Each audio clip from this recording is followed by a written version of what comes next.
watching Classic Game Room for a while, you know that I like controllers that are larger than the game console itself. This is the Dream Stick for the Xbox 360, and yes, this is larger than the entire Xbox 360. Here's the standard Xbox 360 controller just for comparison. You can see that the Dream Stick is a lot bigger, which it is. What makes the Dream Stick a dream to play? I would have called it something else like the Awesome Stick, but they called it the Dream Stick. What makes it awesome is the joystick, because this is the best joystick that I've seen on any controller for the Xbox 360. This is a real arcade style joystick, which is not surprising because the Dream Stick is manufactured by Dream Arcades, who primarily manufacture home arcades, the stand-up full-size cabinet kind. While they primarily market this for fighting games like Street Fighter 4, and it's really good for that, I'll get into that momentarily, I think that this is ideal for the wealth of arcade games being released on Xbox Live and in Xbox's new Game Room, because it's the only controller that you can use your right hand, and you don't even need to support it with your left hand because this is made of solid wood. It's not moving anywhere. You can just play Pac-Man like you play Pac-Man in the arcades. I tend to play Pac-Man right-handed. Ms. Pac-Man right-handed. This is perfect. This is the controller I've been searching for years.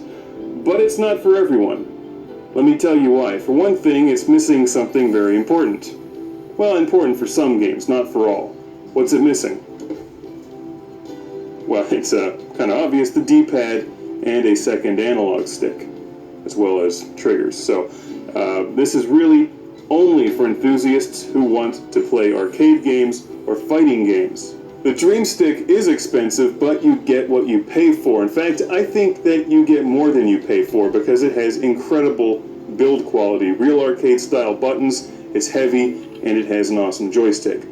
This is only a couple $20 bills more than some of the other mass-market produced fighting sticks. And you know the ones I'm talking about, they're not bad, but frankly I think they're overpriced. This one is not overpriced. This is the one to get for fighting games. No question about it. I've been using it for Tekken 6. Let's take a look at the button layout. For many fighting games on a 360, you can actually customize your button layout, and this is what I've done for Street Fighter 2 on the Xbox 360. This is your light kick, medium kick, heavy kick, and so forth. You can see if you look on the front of the Xbox 360 controller, has a similar button layout, and these two buttons are actually the front buttons here on the Xbox 360 controller. Arcade style buttons, really big, well designed, looks nice too. This is pretty cool. Let's take a look at this. Here's the joystick and the start button, which looks like a one-player button from an arcade machine. This is the select button, and the green one here acts as that button on your Xbox 360 controller. In fact, if we look at the back of the unit, this is the button that you would use to sync it up with your 360. Here's the joystick itself, which, as I've said, is the best joystick that I've seen on any Xbox 360 controller. This is a lot like the NAS arcade stick that I reviewed for the Neo Geo. Similar style of joystick, oversized, feels like a real arcade machine. Here's a look under the hood, so to speak. It's held together with giant screws that look like this, and that's where the batteries go. I thought for sure this thing would have a beating heart, but it doesn't, just wires and stuff. Wouldn't that be creepy if you opened it up and there's like a pulsating heart in here? They should do that just for kicks, just to freak out people when they put the batteries in. Like they open it up and it's like, ah! It's a heart! If it didn't have all these awesome buttons and a joystick, you could eat lunch off of this. It's like a table. The Dream Stick is available in numerous finishes. It's basically a custom joystick.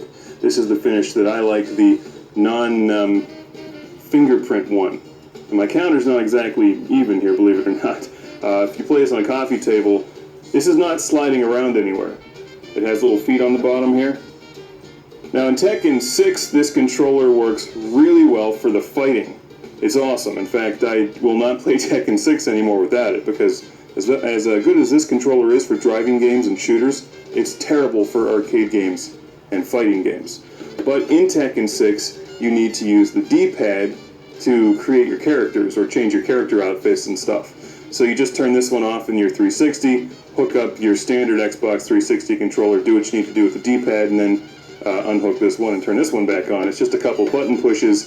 Some people might find that annoying. Frankly, I think it's worth it for the quality of the controller.